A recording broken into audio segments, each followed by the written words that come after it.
परम सच्चिदानंद घन प्रेमानंद स्वरूप नवनिभृत निकुंज महामहिम परम पावन श्री वृंदावन धाम, श्री वृंदावन धाम के लाडिले युगल सरकार प्राणाराध्य प्राण प्रिय श्री प्रिया प्रीतम जो समस्त सहचरी वृंद खग मृग पशु पंछी तरुलता यमुना रस रानी रज रानी समस्त ब्रजवासी परिकर,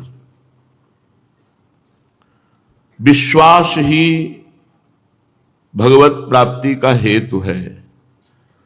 जिसका जितना दृढ़ विश्वास प्रभु पे है वो उतनी शीघ्र ही माया प्रपंच से मुक्त होता है। कभी कभी साधक को साधन पक्ष पर इतना जोर अहम स्थित होता है कि वो भगवत आश्रय पर दृष्टि नहीं रख पाता, और अहम से जब साधन होता है तो गिरना भी पड़ता है, भ्रष्ट होना पड़ता है। और जब भगवत आश्रय से साधन पद्धति होती है तो भगवान कृपा करके जहां वो गिरना चाहता है वहां उसको बचा लेते हैं, उसकी रक्षा कर लेते हैं। जैसे घोर माया का प्रभाव देवर्षि नारद पर है, पर उनके हृदय में एक आश्रय है कि भगवान के सिवा मेरा परम हितैषी कोई नहीं है। तो प्रभु से कहा, जय विधि होए नाथ हित मोरा, करहु सु बेगी दास मैं तोरा। प्रभु मैं आपका दास हूं, जिस तरह से मेरा हित हो वही आप कृपा करके कीजिए। भगवान ने बचा लिया। विरोध हुआ नारद जी के द्वारा तो भी भगवान ने बचा लिया, भगवान को शाप दिया तो भी भगवान ने बचा लिया। आश्रय बहुत महान वस्तु है, और इस आश्रय पर विश्वास होना ये और दृढ़ बात है। बिन विश्वास भगति नहीं, ते बिन द्रवहि न राम। बिना विश्वास के भक्ति नहीं, और बिना भक्ति के भगवान द्रवित नहीं होते। और राम कृपा बिनु सपन्यों जीव न लह विश्राम। बिना भगवान की कृपा के जीव को स्वप्न में भी विश्राम नहीं प्राप्त हो सकता। इसलिए आश्रय तत्व वो विश्वास से पुष्ट होता है। हमें दृढ़ विश्वास होना चाहिए कि हम जिन वृंदावन प्रिया प्रीतम के आश्रित है, इनकी कृपा से सब ठीक हो जाएगा, इनकी कृपा से निश्चित भगवत प्राप्ति हो जाएगी, इनकी कृपा से निश्चित भगवत प्रेम प्राप्त हो जाएगा। पर जीव की बड़ी दुर्दशा है, वो भगवत आश्रय पर विश्वास नहीं कर पाता। वो अपनी क्रियाओं पर, अपने साधन पर, जो अहम पुष्ट करने वाले हैं उन पर तो विश्वास कर सकता है, पर प्रभु के आश्रय पर विश्वास नहीं। और आश्रय, भरोसा, दृढ़ शरणागति, पूर्ण समर्पण, आत्मसमर्पण, पूर्ण प्रपत्ति, ये सब एक ही शब्द के पर्यायवाची हैं। जब तक ये नहीं होता आश्रय दृढ़, तब तक भटकना पड़ता है। कभी मन कहता है कि चलो भ्रमण करते हैं, अरे मांग के खाते हैं, एकांतवास करते हैं। कभी मन वहां जब हाथ नहीं लगता फिर आता है कि चलो नहीं, गुरुजनों की शरण में रहते हैं, उनकी आज्ञा में रहते हैं। इसकी बड़ी दुर्दशा है। विश्वास और आश्रय दृढ़ न होने के कारण जन्म जन्मांतर भटकना पड़ता है। विश्वास और आश्रय दृढ़ हो जाए तो पैर फैला के सो, भगवत प्राप्ति निश्चित है। विश्वास और आश्रय, ये विश्वास और आश्रय बहुत बड़ी उपलब्धि है। जिसका आश्रय दृढ़ हो गया, विश्वास पुष्ट हो गया, वो बहुत ऊंची स्थिति का महात्मा है। इसी को दृढ़ करना है, आश्रय और विश्वास। कैसा भी झंझावात माया का आवे, बड़ा विचित्र विचित्र माया का झंझावात है। ऐसा तूफान आता है कि वो इष्ट गुरु से अलग कर दे, माया में आसक्त कर दे। कैसा भी झंझावात आवे, हमारा आश्रय तत्व और विश्वास न टूटने पावे। मन का विश्वास टूट गया, फिर क्या रह गया आपके पास? हृदय में दृढ़ विश्वास। प्रभु से प्रार्थना करनी चाहिए, हमें ऐसी सामर्थ्य दीजिए कि आप पर कभी हमारा विश्वास डगमगाए ना, और आपके चरणों का आश्रय कभी छूटे ना। हमें ऐसी शक्ति दीजिए। हे प्रभु, हमें ऐसी सामर्थ्य दीजिए कि कभी आपका आश्रय और विश्वास ये छूटने न पावे। श्रीपाद प्रबोधानंद जी महाराज कह रहे हैं, इहैव विद्या द्रविणादि सर्वमपूर्वमेवास्ति करस्थमेव तथापि मंदा न भजन्ति वृंदाटवी महो देव मुनीन्द्र वंद्याम। बड़े बड़े देवता और मुनियों के द्वारा भी वंदनीय इस श्री वृंदावन धाम में विद्या, धन, ऐश्वर्य, मोक्ष, प्रेम, ये सब कुछ मिलता है। यही वो विद्या द्रविणादि, जो चाहिए आपको धन चाहिए, वृंदावन की आराधना कीजिए, परम धन प्रदान कर देगा। विद्या चाहिए, बिना पढ़े लिखे ऐसा विद्वान बना देगा कि बड़े बड़े विद्वान बैठकर आपकी बात सुनेंगे। मोक्ष चाहिए आपको, ऐसा जितेंद्रीय बना देगा, ऐसा महान ब्रह्म चिंतन परायण कर देगा कि मोक्ष का अधिकार मिल जाएगा। प्रेम चाहिए तो प्रिया प्रीतम में आसक्त कर देगा। सब कुछ वृंदावन प्रदान करने में सामर्थ्य रखता है। बड़े बड़े देवता मुनीन्द्र जिनकी वंदना करते हैं, ऐसे वृंदावन धाम का आश्रय दृढ़ करो। कैसी भी परिस्थिति हो, धाम का आश्रय, धाम का वास अगर मिल गया तो इसे कभी मत छोड़ना। श्रीपाद कह रहे, जो चाहिए वो करगत है, अर्थात तुम्हें निश्चित प्राप्त होगा। तुम केवल वृंदावन का आश्रय, वृंदावन का वास मिल गया है। तो श्री हित ध्रुवदास जी महाराज कहते हैं, कैसी भी परिस्थिति हो सकता है भगवान की लीला ऐसी हो कि तुम्हें भोजन न मिले, वास की बड़ी समस्या हो। बड़ी समस्या है दिव्य वृंदावन वास करना। बड़े कृपा पात्र हैं जो समस्याओं से लड़ते हुए वृंदावन वास कर रहे। अपने को रोना पड़ा है, क्योंकि ना कोई एक मित्र और ना कोई एक रुपया और ना किसी से परिचय संपूर्ण वृंदावन में। और जहां वास मिला वहां इतनी भजन विरोधी वृत्तियां थी कि मन राजी ही नहीं हुआ कि यहां रहा जाए। अब फिर मन ने उच्चाटन भरा कि चलो काशी के घाटों में। तो जो मदन मोहन जी का मंदिर है, इसमें खूब आके रोए एकांत में। दोपहर का समय कोई था नहीं, प्रभु से विनय किया कि नाथ मुझे अधम को वृंदावन में कहीं अगर वास मिल जाए, हमें काशी ना जाना पड़े, तो प्रभु आपकी विशेष कृपा होगी। आप जानते हैं आपके सिवा हमारा यहां कोई नहीं है। बहुत रुदन किया, रोना पड़ता है। असमर्थ का बल रोना होता है। समर्थ है तो जमीन खरीद लिए, बनवा लिए, रह रहे। अपने असमर्थ तो अपनी श्री जी की व्यवस्था हुई। ये श्री जी ने व्यवस्था की, अपनी व्यवस्था नहीं है। हमारा कोई परिचय का आज भी नहीं है, आज भी कोई परिचय का नहीं है कि हमारे पास उनका फोन नंबर है, उनको बुलाएं, वो हमारी आज्ञा का पालन करेंगे। एक भी नहीं। कोई हो तो सभा में बता देना कि हमारा आपका पर्सनल संबंध है और आप हमसे पर्सनल आदेश करते हैं। नहीं, श्री जी आदेश करेंगी तो आपको बता सकते हैं जब आप श्री जी के शरणागत हो। हमारी तरफ से कोई मांग, हमारी तरफ से कोई अपनापन, हमारी तरफ से किसी का फोन नंबर, किसी का नहीं। श्री जी के सिवा हमारा कोई नहीं। व्यवहार में कुछ भी हो, आज जो भी वो हमारी श्री जी की व्यवस्था है। तो श्री ध्रुवदास जी कह रहे, यदि वृंदावन वास मिला है, ये जो लिखा है इसका अनुभव किया है। माधुकरी वृत्ति थी, बाहर से ताला लगवा देते कुटिया में, छोटी कुटिया थी, जल और लघुशंका का पात्र, ये सब व्यवस्था करके रात्रि में शौच के लिए निकलना। 3-3, 4-4 दिन ताला लगा हुआ, किसी से कोई मतलब नहीं, न मांगने जाना न खाने जाना। रात्रि में इतनी मिश्री का भोग लगा के श्री जी को शयन करा देना, वही मिश्री खा के चल। दूजे तीजे जो जुरे शाक पत्र कछुआई, ताही सो संतोष करी रहे अधिक सुख पाई। 2 दिन में 3 दिन में यदि कुछ जुड़ जाए, साग पत्ता फल जो भी पेट में डाल ले, 2-3 दिन में एक बार कह रहे। दूजे तीजे जो जुड़े, कभी कभी ऐसा अभ्यास करना चाहिए साधक को। सब सुविधा होने पर भी 1 दिन 2 दिन 3 दिन अभ्यास पुष्ट रखना चाहिए कि भोजन न मिलने पर दिनचर्या नहीं बिगड़नी चाहिए। कोई जानने ना पावे, ना उसका प्रकाश होने पावे और ना दिनचर्या में त्रुटि होनी चाहिए, तब तो ठीक रहा। अब कमरे में पड़े बोले दो दूजे तीजे वाला अभ्यास कर रहे हैं, वो नहीं।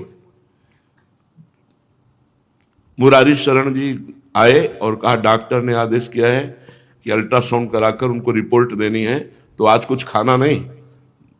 10-11 बजे पहुंचे थे, तो तुरंत गा के गाड़ी बोले चलना है, आप कुछ खाना नहीं।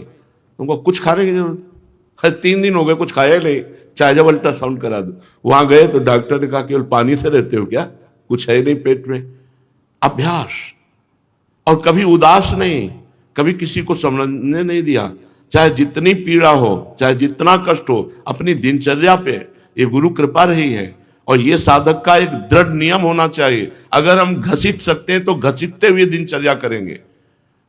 बहुत ढिलाई नहीं रखनी चाहिए अपने जीवन में, हर स्थिति में एक जुझारू स्वभाव होना चाहिए। अरे 4 दिन की जिंदगी है, मर जाओगे।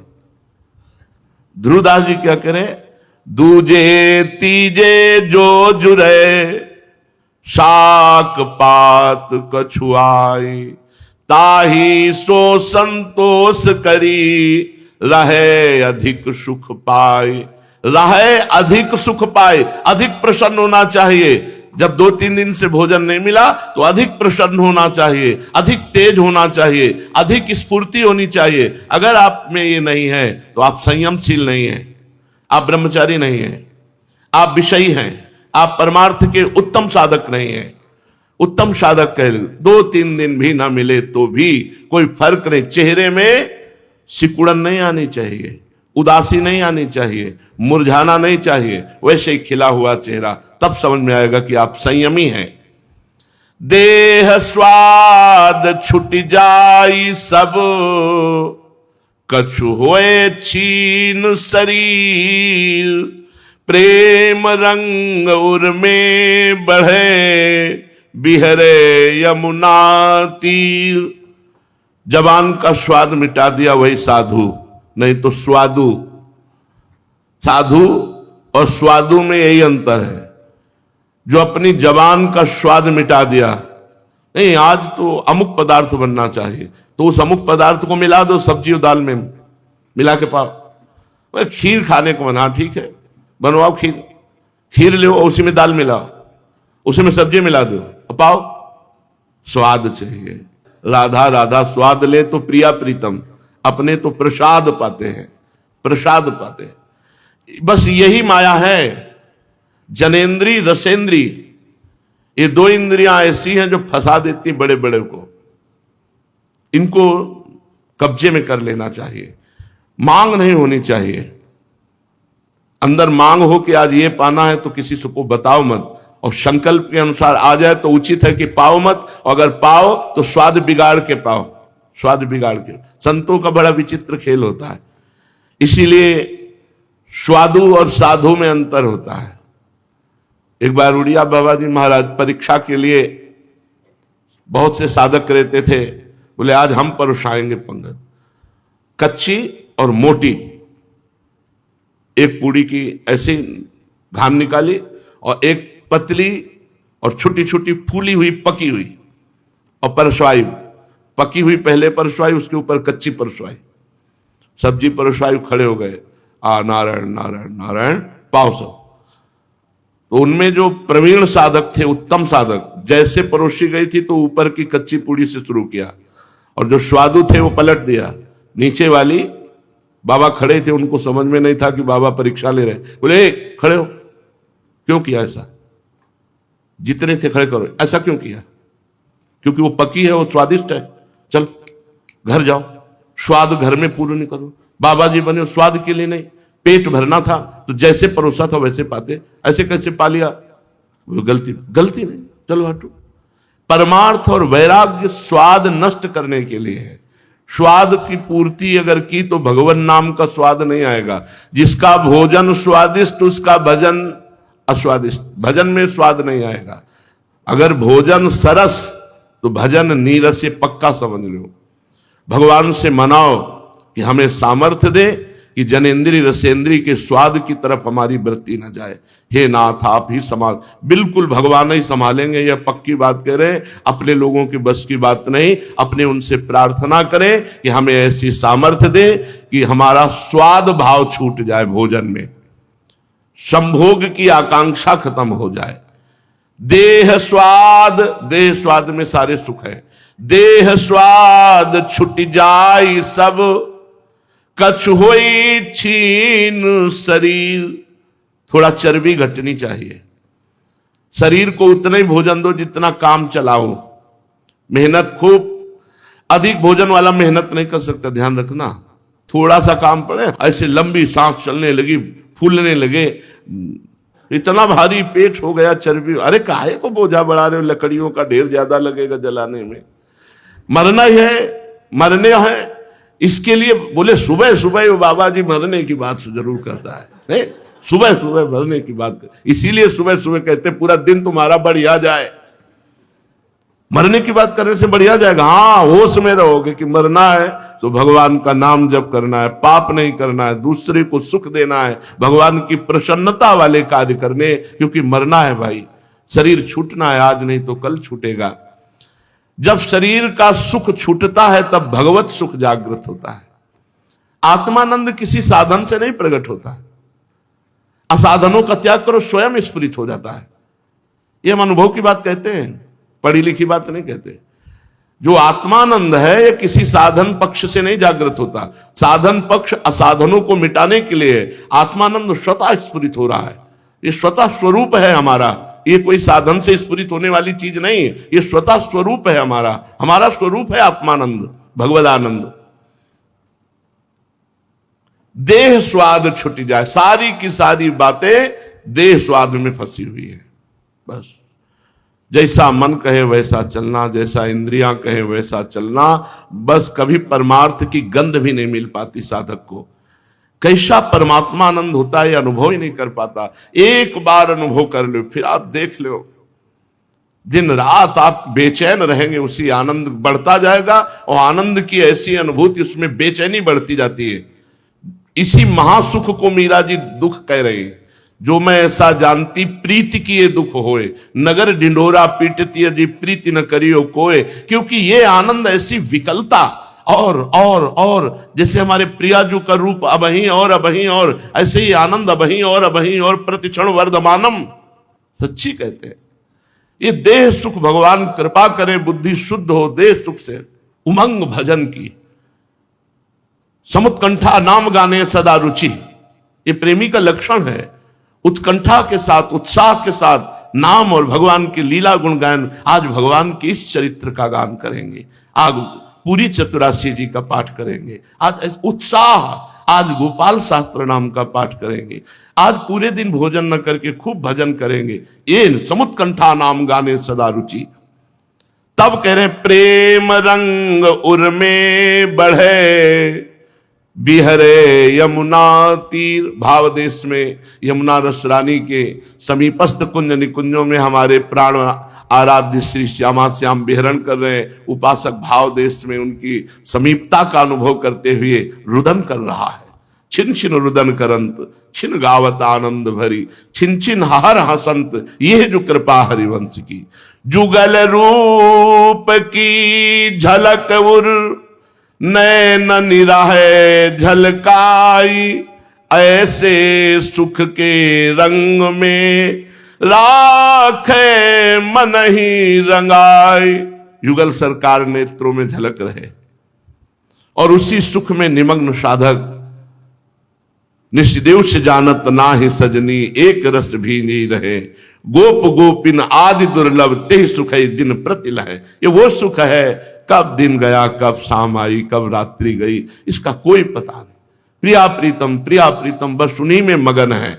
ऐसे सुख के रंग में राखे मन ही रंगाई।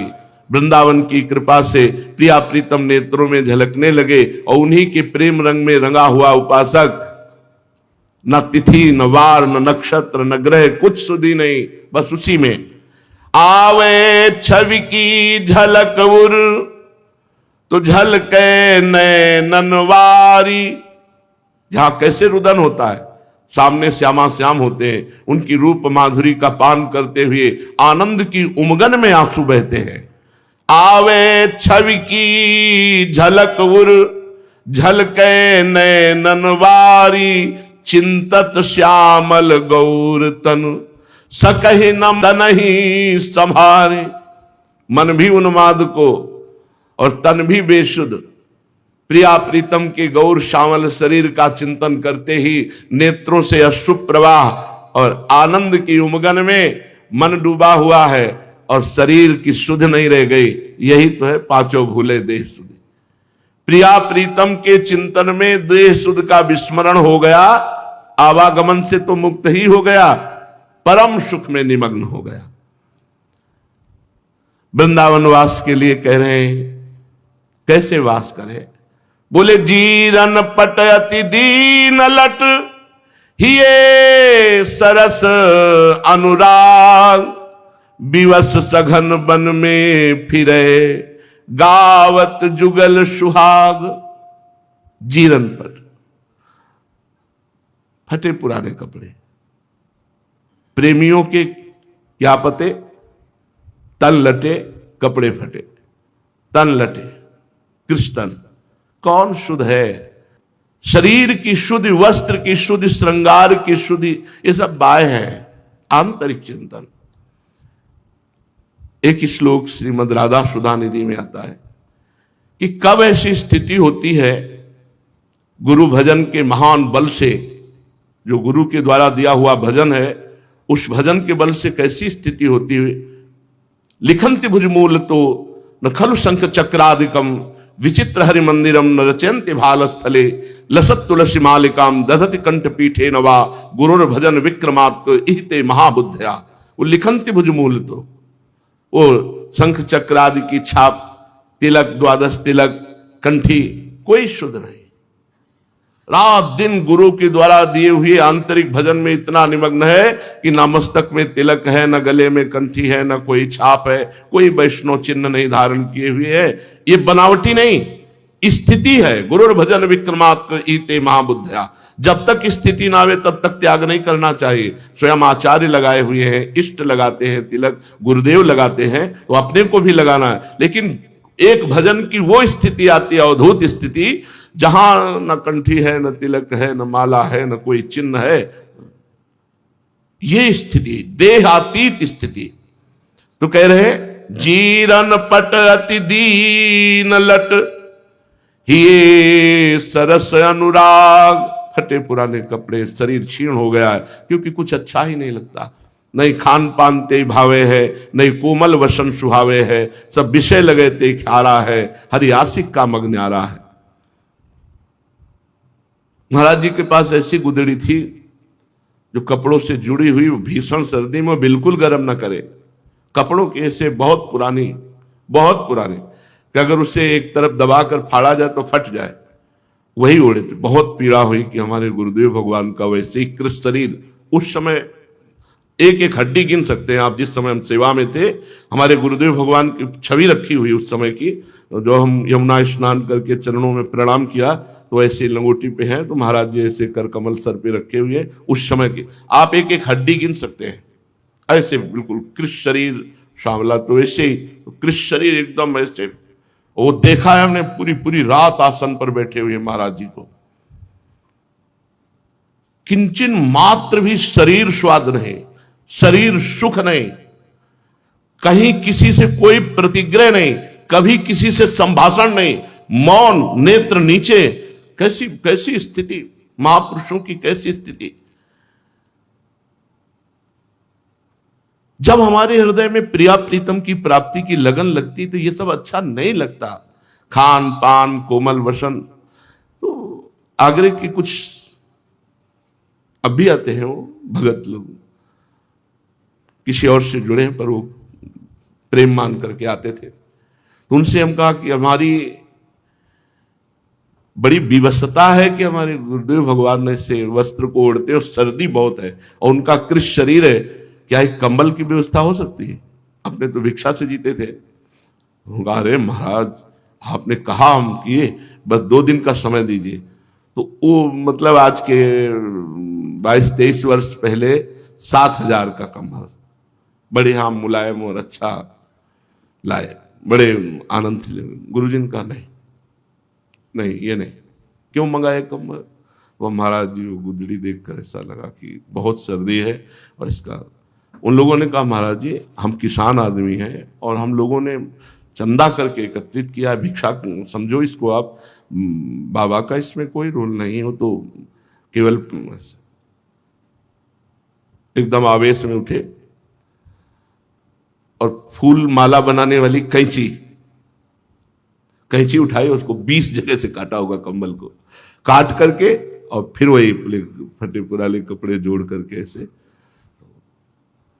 तो हम सोचा कि शाम टाइम हम गुदड़ी ले लेंगे, शाम के गए तो इतनी राख पड़ी थी गुदड़ी की और वो कम, उसको 20 जगह से काट करके सिल करके फिर उसको, नहीं कोमल वसन सुहावे है, नहीं खान पान ते भावे है, सब विषय लगे ते खारा है, हरि आशिक का मग न्यारा है।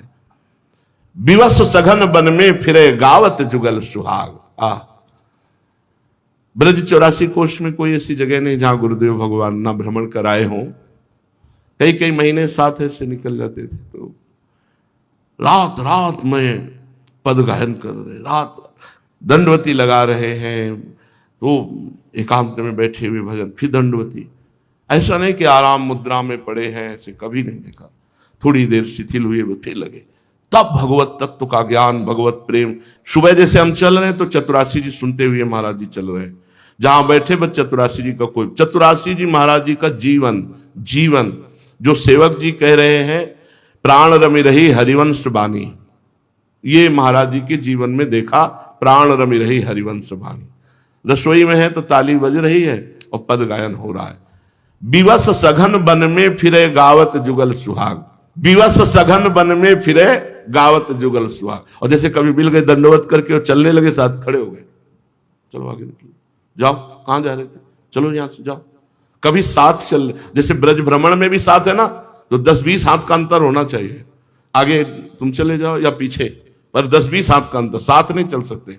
वो अपने स्वरूप में, अपने चिंतन में, रस में देखत फिरे बन, नैननि बन रहे आई, कहूं कहूं आनंद रंग भरी, परे धरनि ठहराए। जब दृष्टि रसमयी हो जाती है तो वृंदावन रसमय दिखाई देता है, नेत्रों में वृंदावन छा जाता है। ये वृंदावन कुछ और है, हमारे उर वृंदावन, और वो नेत्रों में जो वृंदावन छाता है, कैसी कैसी शोभा जागृत होती है, आप सोच भी नहीं सकते। इस प्रकृति में है ही नहीं, पूरे विश्व ब्रह्मांड में। अरे वृंदावन की लता सम कोटि कल्प तरुणाई, रज की तुल बैकुंठ नहीं और लोक की माई। तो कैसे कोई उदाहरण दे कि वृंदावन की कैसी शोभा जागृत होती। देखते देखते ऋतु परिवर्तन, देखते देखते दृश्य परिवर्तन, प्रिया प्रीतम का अद्भुत धाम उसके नेत्रों में समा जाता है। नयननि बन रहे आई, और कहूं कहूं आनंद रंग भरी, परे धरनि ठहराए। बड़े गंभीर मुद्रा में महाराज जी गिरिराज जी में साथ चल रहे थे, ऐसी वार्ता शुरू हुई तो मदन टेर के अंधे बाबा का चरित्र सुनाने लगे। हमने चरित्र पढ़ा महाराज जी, कैसे महान संत। वो कहने लगे कि हमने तो पूरा जीवन व्यतीत कर दिया, कभी लाडली जो एक बार भी दर्शन नहीं दिए, वैसे ही मैं अभागी हूं, आंखों का अंधा हूं, हमें लगता है हृदय का भी अंधा हूं, पूरा जीवन व्यतीत हो गया, कभी दर्शन नहीं। वैसे तो लाडली जो बड़ी करुणामयी है, लेकिन लालजू के संग से वो भी, और वो अपने भाव में पुकार रहे थे। लाडली जो समीप थी, छिन छिन बिहरत संग, प्रिया प्रीतम वही है जहां नाम बाणी है, नाम बाणी जहां श्याम श्यामा तहां। और उनको पता नहीं था कि प्रिया जो सुन रहे हैं, तो प्रिया जो ने कहा, नाय बाबा मैं कठोर नाय, और बाबा का स्पर्श कर लिया। लालजू ने कहा, प्रियाजू आप इतनी भोरी हो। प्रियाजू पकड़ लिए बाबा को, कहा नाय बाबा मैं इतनी कठोर नाय। पीछे देखा तो महाराज जी की दशा बदली हुई थी, आंखों से आंसुओं की धार चल रही थी, रोम रोम पुलकित और चलने में असमर्थ हो बैठ गए। महाराज जी तो एकदम शिथिल, बस इस शब्द में कि नाय बाबा मैं कठोर नाय, बस महाराज जी किस भाव दशा में पहुंच गए, बैठ गए, चलने की सामर्थ्य नहीं रही। 1 घंटा तक वही प्रियाजू और लालजू ये वही विराजमान है जहां नाम वाणी है, नाम चल रहा है, वाणी जी का गायन चल रहा है। तो बोले कहूं कहूं आनंद रंग भरी परे धरनित है, ऐसा आनंद। अरे क्षुद्र विषयों के आनंद से हटो, देखो भगवद आनंद। प्रियालाल एक एक सेकंड आपको देख रहे हैं, एक एक सेकंड आप शरणागत हैं, आप उनके यहां हैं। आप ये मत समझो कि आपको नहीं कोई देख रहा। प्रिया प्रीतम एक एक सेकंड देख रहे हैं, आप क्या चाहते हो, आप क्या करते हो, आपका उद्देश्य क्या, इसीलिए वो छुपे हुए हैं। जिस दिन आपका उद्देश्य केवल प्रियालाल होंगे उस दिन वो छुप नहीं सकते, ऐसे खुली आंख दर्शन देने लगते हैं। आकांक्षा करनी चाहिए। ध्रुवदास जी कह रहे हैं ऐसी गति हुई है कबहू मुख निसरत नहीं बैन, देख देख वृंदा विपिन भरी भरी ढारे नैन। क्या मेरी कभी ऐसी गति होगी कि मुख से आवाज ना निकले, गला रुंध जाए और आंखों से आंसुओं की धार बहे, और वृंदावन की कुंज निकुंजों में प्रिया प्रीतम विहरण कर रहे हैं, देख करके मैं रुदन करूं, आनंद में रुदन करूं। निर्खत नित्य बिहार पुलकित तन रोमावली, आनंद नयन सुधार, यह जो कृपा हरिवंश की। वृंदावन तरु तरु तरे धरे नैन सुख नीर, चिंतत फिरे आवेश बस श्यामल गौर शरीर। वृंदावन की किसी लता के नीचे खड़े होकर रुदन कर रहे हैं प्रिया प्रीतम के। देखो जिंदगी में कभी यह अवसर मिला वृंदावन की किसी एकांत लता के नीचे खड़े होकर उसके सहारे रुदन कर रहे हैं प्रिया प्रीतम के चिंतन। कब मिलोगे श्यामा श्याम, कब हमारे पर कृपा होगी, उनके लिए रुदन। चिंतत फिरे आवेश बस श्यामल गौर शरीर। एक आवेश चढ़ा हुआ है, बस प्रिया प्रीतम का मंत्र चल रहा है, उन्हीं के ध्यान में मगन है। परम सच्चिदानंद घन वृंदा विपिन सुदेश, जामे कबहू होत नहीं माया काल प्रवेश। ये सच्चिदानंदमय धाम है, बड़ा पावन अद्भुत शोभा से युक्त वृंदावन है। इसमें कभी माया का प्रवेश नहीं होता। हम में प्रवेश है इसलिए माया में दिखाई दे रहा है। जहां हमारे हृदय की त्रिगुण माया हटी तो चिदानंद वृंदावन में कभी माया का प्रवेश नहीं है। शारद जो सतकोटि मिली कल्पन करें विचार, वृंदावन सुख रंग को कबहु न पावे पार। करोड़ करोड़ सरस्वती कल्पों तक यदि विचार करें तो भी वृंदावन की महिमा का पार नहीं पा सकती। वृंदावन सच्चिदानंद स्वरूप है। सरस्वती करोड़ करोड़ सरस्वती कल्पों तक विचार करें तो भी चिदानंद दिव्य वृंदावन की महिमा का पार नहीं पा सकती। वृंदावन आनंद घन सबते उत्तम आई, मोते नीच न और को कैसे पई हो ताहि। वृंदावन आनंद घन सर्वोत्तम धाम है और मैं सबसे नीच अधम हूं, कैसे दिव्य वृंदावन को प्राप्त कर पाऊं। इत बौना आकाश फल चाहत है मन माही, ताको एक कृपा बिना और जतन कछु नाही। कहां बौना और आकाश स्थित फल को प्राप्त करना चाहे, ऐसे कहां मैं अधम और कहां दिव्य वृंदावन। ये तो सिर्फ कृपा से हो सकता है। लाडली जो कृपा करें और हमारे नेत्रों का माया मल हटे और हम दिव्य वृंदावन की कुंज निकुंजों का दर्शन करें। कैसे कृपा उपजे? तो बोले कुंवरी किशोरी नाम सो उपजो दृढ़ विश्वास, करुणा निधि मृदु चित्त अति ताते बढ़ी जियास। हमारी स्वामिनी जी बहुत करुणामय है। चित्त में इसीलिए आशा दृढ़ हो रही है कि स्वामिनी जी कृपा करेंगी, पर वो कृपा कब होगी? कुंवरी किशोरी नाम सो। हमारे हृदय में हर समय राधा राधा राधा राधा राधा, सब कृपा का अनुभव हो जाएगा। कुंवरी किशोरी नाम सो, हमारी कुंवरी जी किशोरी जी का जो राधा नाम है, यदि हमारा दृढ़ विश्वास इस राधा नाम में हो जाए तो वृंदावन भी प्रकाशित हो जाएगा, प्रेम हृदय में प्रकाशित हो जाएगा, तत्वबोध भी हो जाएगा, सब कुछ हो जाएगा इस राधा नाम से। बस विश्वास होना कठिन है, रुचि होना कठिन है। यदि परमधन राधा नाम पर विश्वास हो जाए तो ध्रुवदास जी कह रहे सब बात बन जाए। कुंवरी किशोरी नाम सो उपजो दृढ़ विश्वास। राधा राधा राधा करुणा निधि मृदु चित्त अति ताते बढ़ी जी आस। बड़ी करुणामयी हमारी स्वामिनी श्री लाडली जो है, जब हम राधा राधा पुकारेंगे तो कृपा करेंगी और हमारे हृदय का ये जो आवरण मल विक्षेप है हट जाएगा और हृदय में ही वृंदावन प्रकाशित हो जाएगा।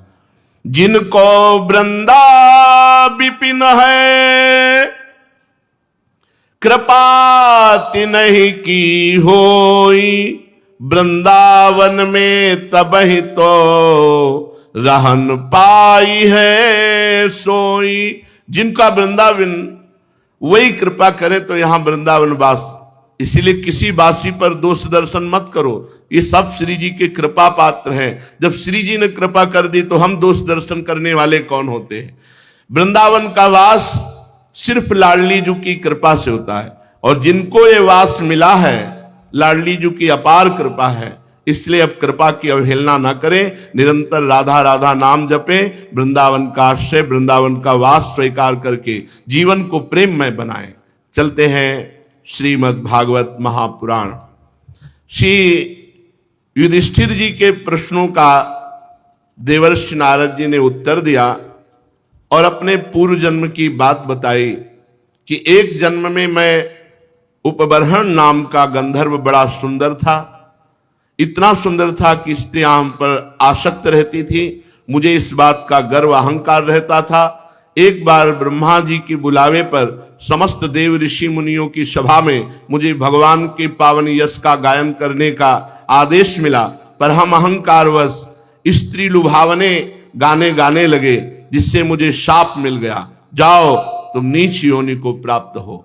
कहा मैं उपभरण बड़ा सुंदर गंधर्व फिर दासी पुत्र हुआ। तो देखो, संतों की सभा में अपराध करने से, संतों की अवहेलना करने से मैं अपनी उच्च पदवी से भ्रष्ट हो गया, लेकिन भगवान की कृपा से दासी पुत्र के रूप में मुझे चातुर्मास में संतों की सेवा मिली। उन संतों की कृपा से ऐसा भाव बना कि पूरा जीवन भजन में, तो अगला जन्म देवर्षि नारद का प्राप्त हुआ। श्री देवर्षि नारद जी कहते हैं, महाराज युधिष्ठिर, आपके सौभाग्य की हम क्या चर्चा करें, क्योंकि आपके अपने श्री कृष्ण हैं। आपकी वो आज्ञा पालक दूत भी बने, सारथी भी बने। आपको जितना भगवान ने प्यार किया, हम आपकी महिमा कहां तक कहें। इस राजस्व यज्ञ में भक्तवत्सल भगवान की संपूर्ण आराधना हुई। देवर्षि नारद भगवान श्री कृष्ण और राजा युधिष्ठिर से विदा लेकर सत्कार पाकर भ्रमण करते हुए ब्रह्मलोक को गए। भगवान श्री कृष्ण परब्रह्म परमात्मा है, यह सुनकर युधिष्ठिर के हृदय में सर्वाश्चर्य हुआ और भगवान के चरणों में प्रीति बढ़ी। परीक्षित, मैंने तुम्हें ये भगवान के पावन यश का वर्णन करके सुनाया, जिसमें दक्ष पुत्रियों के वंशों का अलग अलग वर्णन, इसी में देवता असुर मनुष्य संपूर्ण चराचर की सृष्टि हुई है। राजा परीक्षित ने पूछा, गुरुदेव, स्वयंभू मनु के वंश का विस्तार मैंने सुन लिया।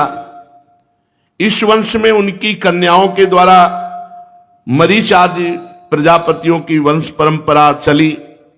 अब हम दूसरे मनुओं का वर्णन सुनना चाहते हैं। ब्राह्मण ज्ञानी महात्मा का संग जिसको मिल जाए, अब उसको अपने उद्धार के लिए और कोई साधन करने की जरूरत नहीं पड़ती। महात्मा का मिलना ही भगवत प्राप्ति है। भगवान विभिन्न विभिन्न मनवंतरों में अवतार लीला प्रकाशित करते हैं। आप त्रिकालदर्शी महात्मा हैं, आप कृपा करके सुनाइए और हमारी सुनने में बड़ी श्रद्धा है। भगवान विश्व भावन भगवान बीते हुए मनवंतरों में जो जो लीलाएं कर चुके हैं, वर्तमान मनवंतर में जो कर रहे हैं, आगे मनवंतरों में जो कुछ करेंगे वो हम सब सुनना चाहते हैं, क्योंकि भगवान की चर्चा सुनने से समस्त पाप नष्ट होते हैं, हृदय में भक्ति का प्रादुर्भाव होता है। श्री सुखदेव जी ने कहा, इस कल्प में स्वयंभू आदि 6 मनवंतर बीत चुके हैं। उनमें से पहले मनवंतर का मैंने वर्णन कर दिया, उसी में देवता की उत्पत्ति हुई थी।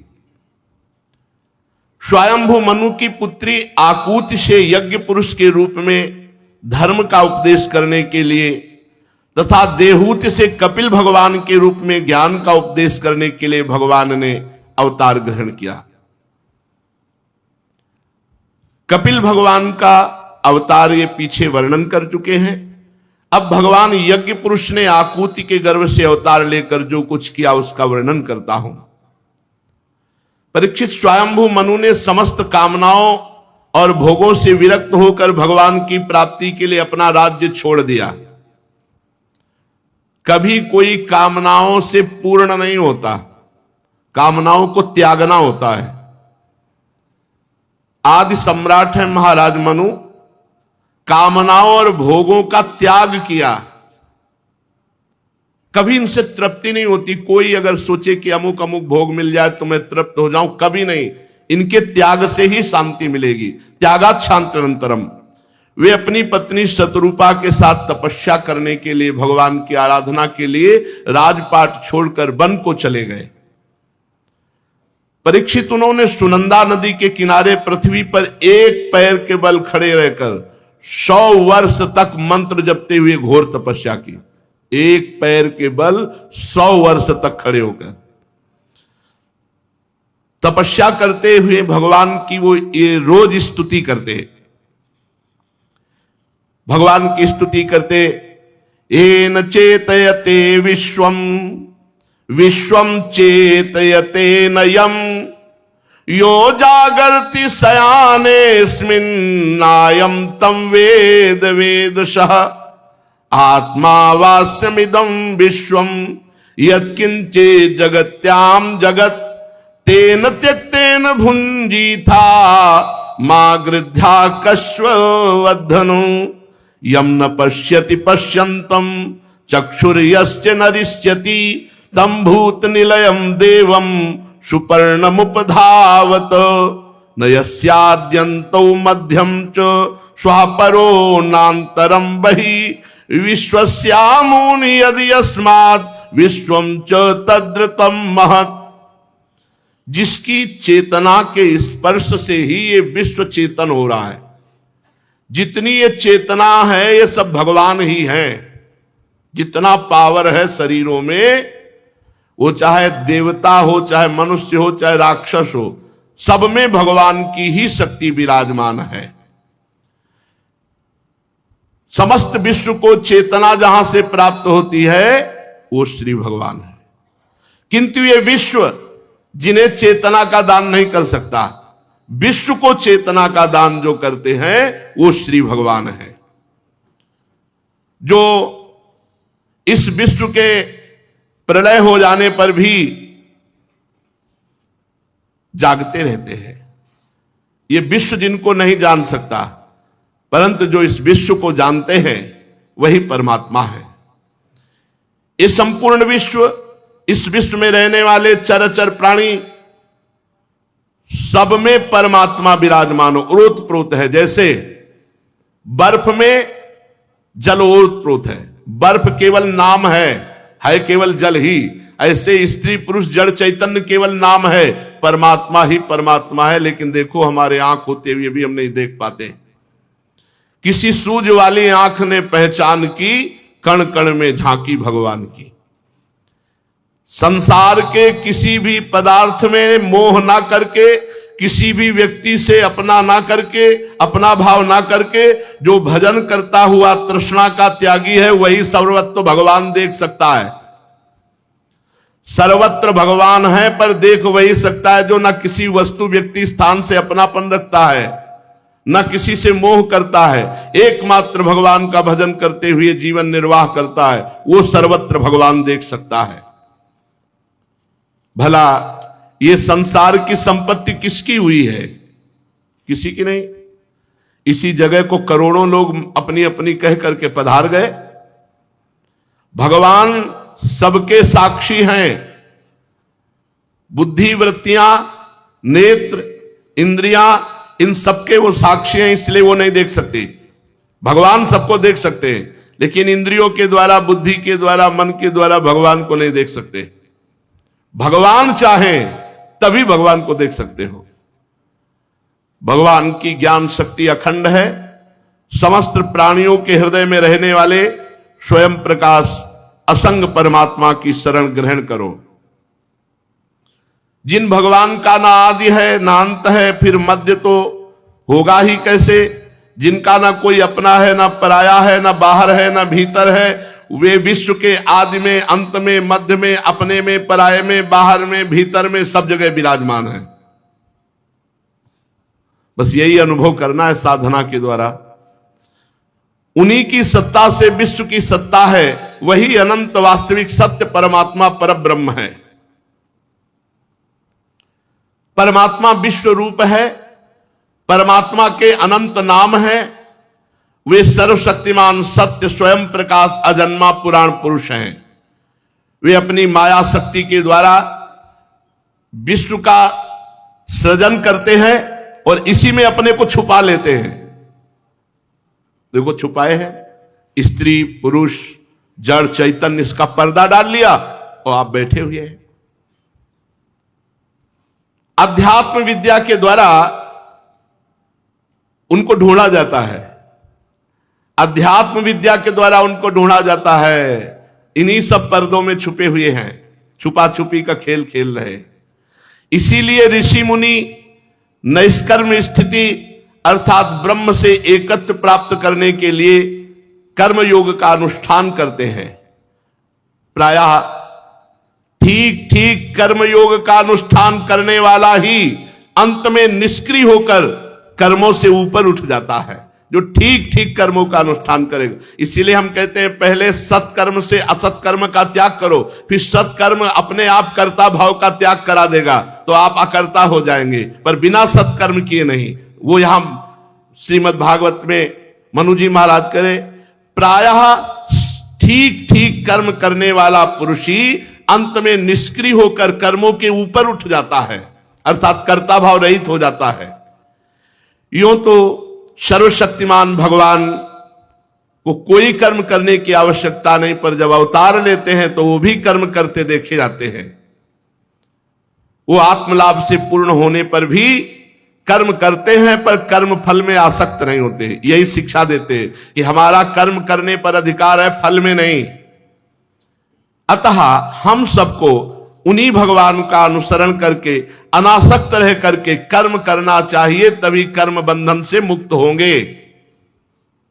भगवान ज्ञान स्वरूप हैं, इसलिए उनमें अहंकार का लेस नहीं है, परंतु जीव में अज्ञान है, इसलिए वो अहंकार करता, मैंने ये किया, मैं ये करूंगा। इसलिए किसी भी बात पर अहंकार न करो, किसी वस्तु की कामना न करो। दो बातें बहुत जोर की है। किसी वस्तु की कामना मत करो और किसी कर्म का अहंकार मत करो। ये भगवान जब अवतार लेते हैं तो किसी की प्रेरणा से नहीं, स्वच्छंद कर्म करते हैं। और अपने लोग जब कर्म करते हैं तो कामना की प्रेरणा से कर्म करते हैं। कामना का त्याग कर दे तो जैसे भगवान कर्म करते हैं, लिप्त नहीं होते, ऐसे ही हम कामना रहित होकर कर्म करते हुए बंधेंगे नहीं, पर कामना से युक्त होकर ही कर्म होता है, इसलिए बंधते हैं। समस्त धर्मों के प्रवर्तक और उनके जीवनदाता भगवान श्री हरि की मैं शरण में हूं, उनको नमस्कार करता हूं। एक पैर के बल खड़े होकर मंत्र जप करते हुए, ये स्तुति करते हुए आराधना की। स्वयंभू मनु एकाग्र चित्त से इस मंत्र में उपनिषद स्वरूप श्रुति का पाठ कर रहे थे कि उन्हें अचेत समझ करके भूखे असुर राक्षस, वो तपस्या परायण थे, उनको खा डालने के लिए आक्रमण कर दिया मनु जी के ऊपर। ये देखकर भगवान याम नामक देवताओं के साथ यज्ञ पुरुष के रूप में प्रकट हुए और खा डालने के निश्चय से आए हुए उन असुरों का संहार किया। भगवान ने रक्षा की महाराज मनु की। जब वो भजन में डूबे हुए थे तो असुरों ने आक्रमण कर दिया उनको खाने के लिए, तो भगवान यज्ञ पुरुष ने अवतार धारण करके याम आदि देवताओं के साथ उनकी रक्षा की। दूसरे मनु हुए स्वरोचिष। इस पहले मनु जिनका चर्चा आप सुने वो स्वयंभू मनु। फिर दूसरे मनु हुए स्वरोचिष। ये अग्नि के पुत्र थे। उनके पुत्रों के नाम थे द्युमान, सुषेण, रोचिष्मान आदि। अलग अलग मनवंतर में मनु और इंद्र आदि देवता और सप्तऋषि ये बदलते रहते हैं। ऐसा थोड़ी कि एक इंद्र जो बन गया वो इंद्र ही बना रहेगा। ऐसे जिसका पुण्य बल जितना बढ़ा वो देवराज इंद्र बन गया। इस मनवंतर में इंद्र का नाम रोचन, प्रधान देवता तुषित, ऊर्जस्तंभादि वेदवादी गण सप्तऋषि थे। उस मनवंतर में वेद शिरा नाम के ऋषि की पत्नी तुषिता थी। उनके गर्भ से भगवान ने अवतार ग्रहण किया और विभु नाम से भगवान प्रसिद्ध हुए। वे आजीवन नैष्ठिक ब्रह्मचर्य व्रत का निर्वाह किया। उन्हीं की शिक्षा से 88,000 ऋषि ब्रह्मचारी, नैष्ठिक ब्रह्मचारी हुए। 88,000 ऋषि ब्रह्मचर्य व्रत का पालन करते हुए आजीवन नैष्ठिक ब्रह्मचारी। फिर तीसरे मनु हुए, वे प्रिव्रत के पुत्र थे। उनके पुत्रों के नाम थे पवन, संजय, यज्ञहोत्र आदि। इस मनवंतर में उत्तम नाम के मनु और वशिष्ठ जी आदि सप्त ऋषि, सत्य, वेदश्रुत और भद्र नामक देवता प्रधानगण, इंद्र का नाम सत्यजित। उस समय धर्म की पत्नी सुनीता के गर्भ से पुरुषोत्तम भगवान सत्यसेन के नाम से अवतार ग्रहण किया और उनके सत्यव्रत नाम के देवगण भी थे। इंद्र सत्यजित के सखा बनकर भगवान ने असत्य परायण, दुष्शील, दुष्ट यक्षों, राक्षसों और ऐसे द्रोहियों का संहार किया जो जीवों को दुख पहुंचाते हैं। फिर चौथे मनु, उनका नाम तामस। 6 मनु हो चुके हैं हम तक। तीसरे मनु उत्तम के सगे भाई थे, ये तामस मनु। उनके प्रथु, ख्याति, नर, केतु इत्यादि 10 पुत्र, सत्यक, हरि और वीर नामक देवता प्रधानगण। इंद्र का नाम त्रिशिक। उस मनवंतर में ज्योतिर्धाम आदि सप्तऋषि। परीक्षित उस तामस नाम के मनवंतर में विधृति के पुत्र वैधृति नाम के और भी देवता हुए। उन्होंने समय के फेर से नष्ट प्राय वेदों को अपनी शक्ति से बचाया, इसलिए ये वैधृति कहलाए। इस मनवंतर में हरिमेधा ऋषि की पत्नी हरिणी के गर्भ से भगवान हरि का अवतार हुआ, हरि नाम पड़ा। इसी अवतार में उन्होंने ग्राह से गजेंद्र की रक्षा की थी। राजा परीक्षित ने पूछा, मुनिवर, भगवान हरि ने गजेंद्र की ग्राह से कैसे रक्षा की? सब कथाओं में वही कथा सुननी चाहिए, वही मंगलकारी, जिसमें भगवान हरि का पावन यश हो। सूत जी कहते हैं, शौनकादि ऋषियों, राजा परीक्षित आमरण अनशन व्रत लेकर के कथा सुन रहे, एक बूंद पानी नहीं।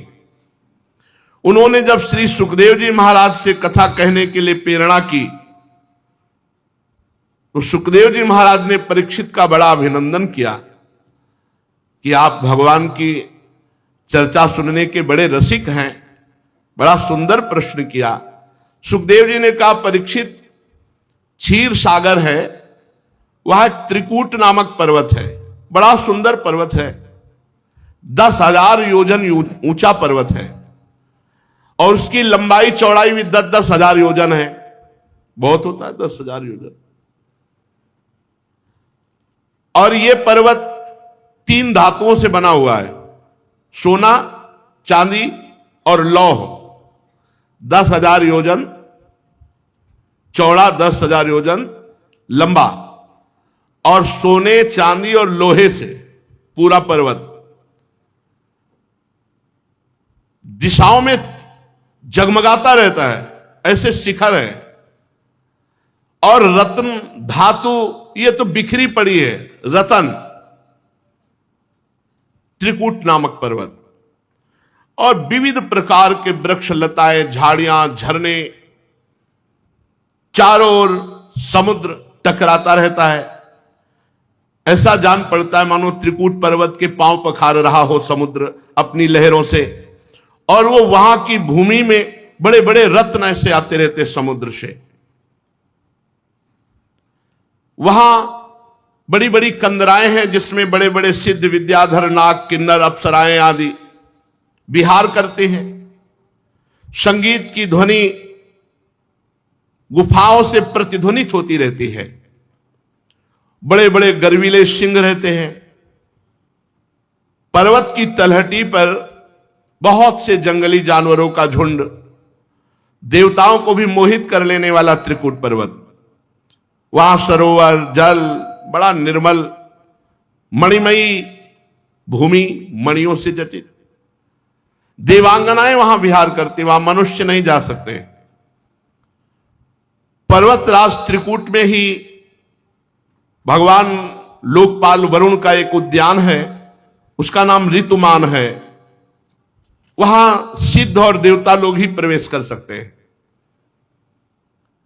ऐसे दिव्य शोभायमान वृक्ष, मंदार, पारिजात, गुलाब, अशोक, चंपा, तरह तरह के आम, प्याल, कटहल, आमला, सुपारी, नारियल, खजूर, बिजौरा, महुआ, साखू, ताड़, तमाल, असन, अर्जुन, रीठा, गूलर, पाकर, बरगद, पलाश, चंदन, नीम, कचनार, साल, देवदार, दाख, ईख, केला, जामुन, बेर, रुद्राक्ष, हर, आंवला, बेल, कयथ, नींबू, भिलावा, ऐसे वृक्षों के जंगल।